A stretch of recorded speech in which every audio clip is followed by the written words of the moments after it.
If you have kids at home, this next segment is for you. This Friday, the newest batch of Disney Channel stars grown in the Disney Genetic Engineering Lab will be unveiled to the public. Right. Now, Tracy, most of our viewers are already familiar with a lot of the products that have come out of the Disney Lab. Yes, but how exactly do you create a Hilary Duff or a Miley Cyrus from scratch? Right. Well, we're going to find out exactly how it's done right now, because joining us live from the Disney Lab is one of their lead geneticists, Dr. Andrew Rourke. Welcome, Dr. Rourke. There's quite an operation you've got going on out there. Thanks, Jim. So the stars that we see on TV are actually grown right here? That's correct. They're grown and developed here. We engineer their brains for advanced singing and dancing capabilities, even posing for photos. By the time they grow to desired size, these child stars are fully ready for the camera or the concert tours or whatever Disney chooses to put them in. That is simply amazing. Now, how long does it take to actually create a star from scratch? Well, not very long at all. We use the exact same DNA structure for all of our stars, and then we simply tweak minor details like hair color or skin tone. Right, yeah, we do have some footage here of some of the well-known creations that have come out of your lab. Let's take a look. Yes, well, that's model 6831-A, publicly known as Mitchell Musso, standard male base with a type 3 skin pigmentation. Wow. And that's model 6831-B. We give him slightly thicker eyebrows and type 5 skin. Oh, so it's sort of like putting a puzzle together there. Exactly. Amazing. Okay.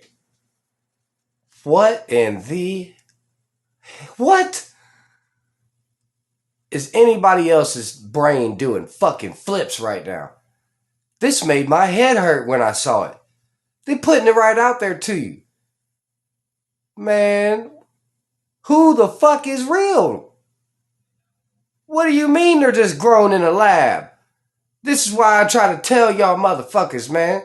These people, wow, I always knew they were, not just random people, chosen off the damn street. That's a crock of shit. There ain't been a fucking casting call for any major fucking production since God knows when. What? These people are fucking made in a lab.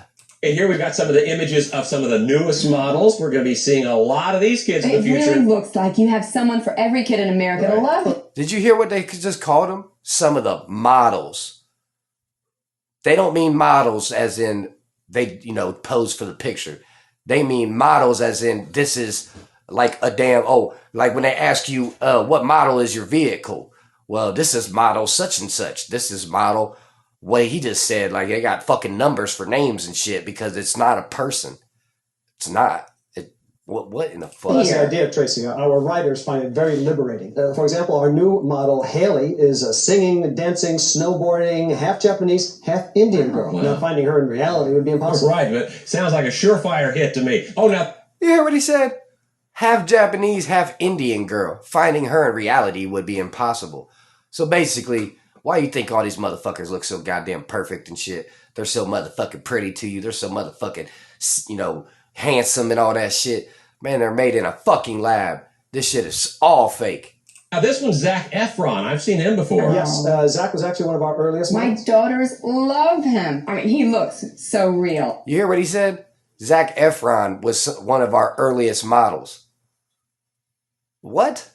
So that tells you about when they started doing this type of shit. Early 2000s. Actually, I think we could have done a better job with Zach. He could show more human tendencies. If you look closely, you'll notice there's a certain deadness around the eyes. I do see that, yes. I'm sorry, it's hard for me to watch because all I see is all my mistakes. Yeah. Oh, he seems flawless to me. Well, he's holding up, but there was a bug in that first batch, and as a result, Zach's skin will soon begin to dissolve. No. What the fuck? He said there was a bug. So why do you think they be killing off these celebrities and shit? Because eventually their bodies will deteriorate because they're not fucking real. They got a goddamn shelf life. So they got to kill off the character. Oh, poor Zac Efron. All right. Well, it's simply amazing. Dr. Rourke, thank you so much for coming in and spending some of your morning with us. I can't wait to see some of the... Stars have a 5 to 10 year relevance expectancy. So because they're only going to be relevant for 5 to 10 years, they don't even bother using real people. Fuck real people. Dude, I'm done. I'm just done. Is anybody else's head hurt over this? These new creations Absolutely. popping out of the lab. I'm just lost. Y'all let me know what you think in the comments.